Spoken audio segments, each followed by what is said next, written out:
दोस्तों score booster session में आपका स्वागत है जिसमें हम सीखते हैं सवालों को सॉल्व करने की बेस्ट टेक्निक्स। तो आज का पहला सवाल है the average weight of 16 boys in a class is 50.25 kg and that of remaining 8 boys is 45.15 kg। Find the average weight of all the boys in the class. ठीक है, सारे बॉयज का मिलाकर एवरेज वेट क्या होगा।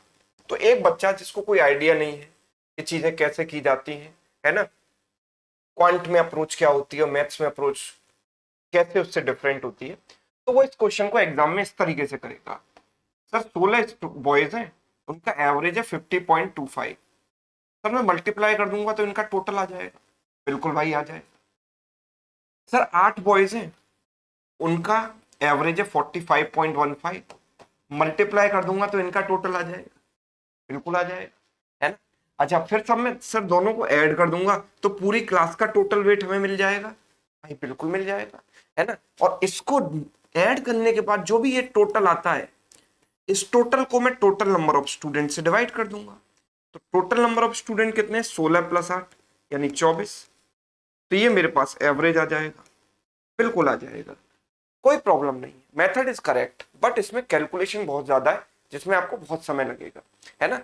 तो इस सवाल को हमें आइडियली किस तरीके से करना चाहिए, जिन लोगों ने वेटेड एवरेज पढ़ा है वो इसको जानते होंगे और जो नहीं जानते वो समझ लें कि जब भी हम ओवरऑल एवरेज निकालते हैं जिसको हम बोलते हैं वेटेड एवरेज, उसमें नंबर मैटर नहीं करता है, क्वांटिटीज मैटर नहीं करती हैं, क्वांटिटीज का रेशियो मैटर करता है।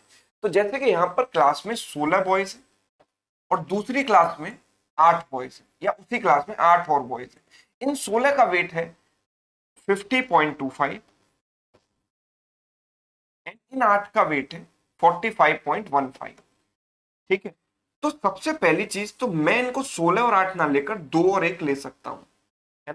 हम क्या लेंगे इसको? 2 एंड 1। और उसके बाद जब 2 और 1 मानकर आप करोगे तो आप इसका टोटल निकालोगे 2 into number of person into average. तो ये हो गया टोटल।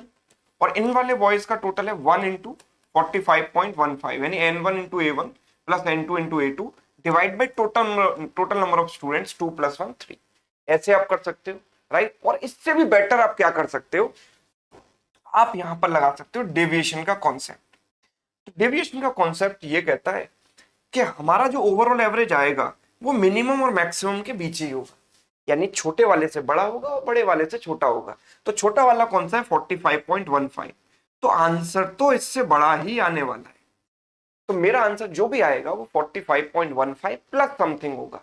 बस मेरा टास्क है ये आइडेंटिफाई करना कि प्लस क्या होगा। तो प्लस देखो 45.15 से ये वैल्यू कितनी एक्स्ट्रा है, बस आप ये देख लो कि इससे ये वैल्यू कितनी एक्स्ट्रा है। तो इससे ये वैल्यू एक्स्ट्रा है कितनी? 5.10 इतना एक्स्ट्रा है ना। और इनटू ऐसे कितने लोग हैं? 2 लोग हैं तो इनटू 2 कर दिया, है ना। हर एक बंदा कितने का डेविएशन दे रहा है? 5.1 का। और 2 लोग हैं तो टोटल डेविएशन इतना हो गया। अच्छा इसका तो इससे डेविएशन है ही नहीं बिकॉज ये तो इसके बराबर ही है। तो डिस्टेंस इज 0 तो डेविएशन इज 0, है ना।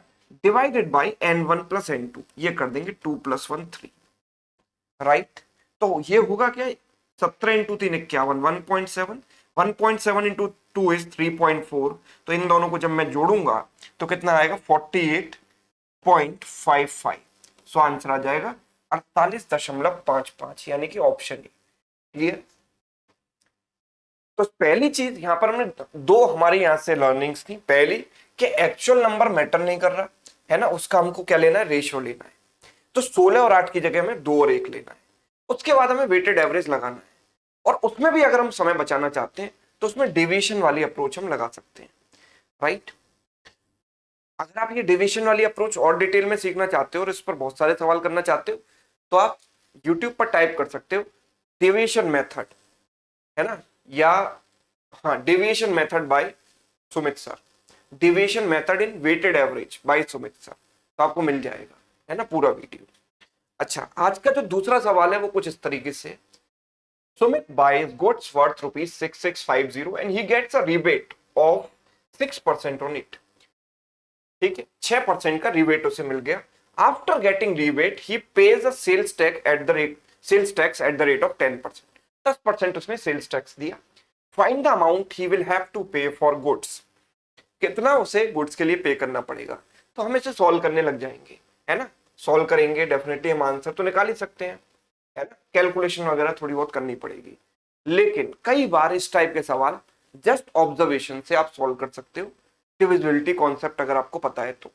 आप मुझे एक बात बताओ, किसी भी चीज पर अगर आप टैक्स लगाते हो 10%, तो वो चीज अपने आप की 110% हो जाएगी कि नहीं हो जाएगी?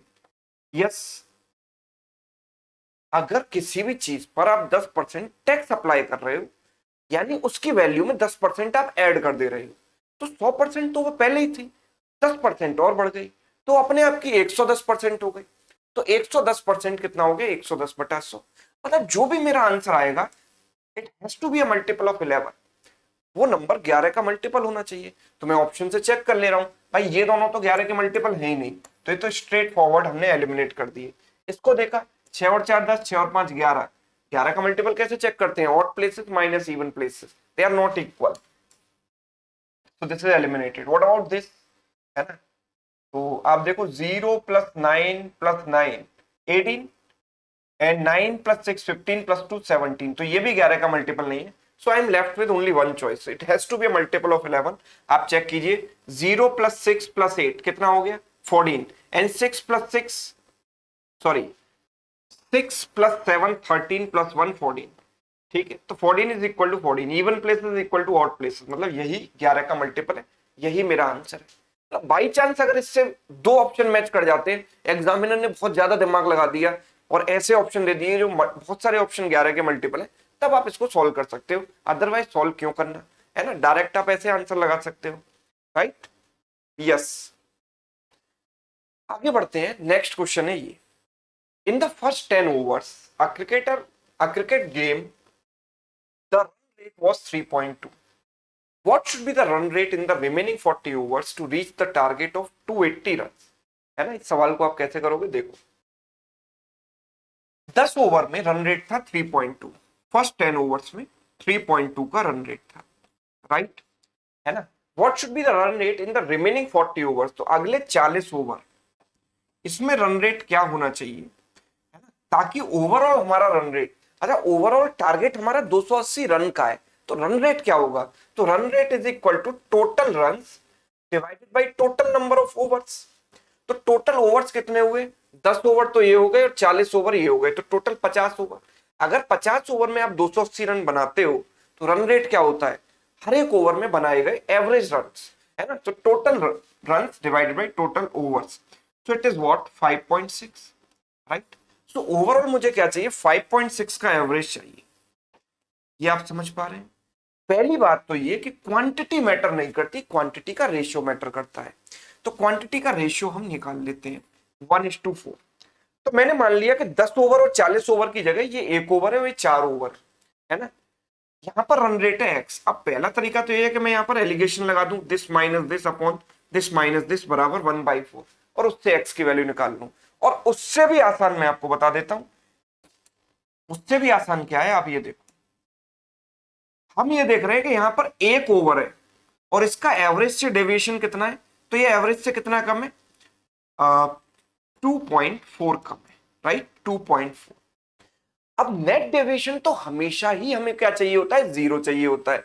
तो हम ये कह रहे हैं कि अगर एक यहां पर -2.4 का डेविएशन मिला एक का, तो -2.4 इंटू 1 हो गया, और यहां डेविएशन कितना होना चाहिए?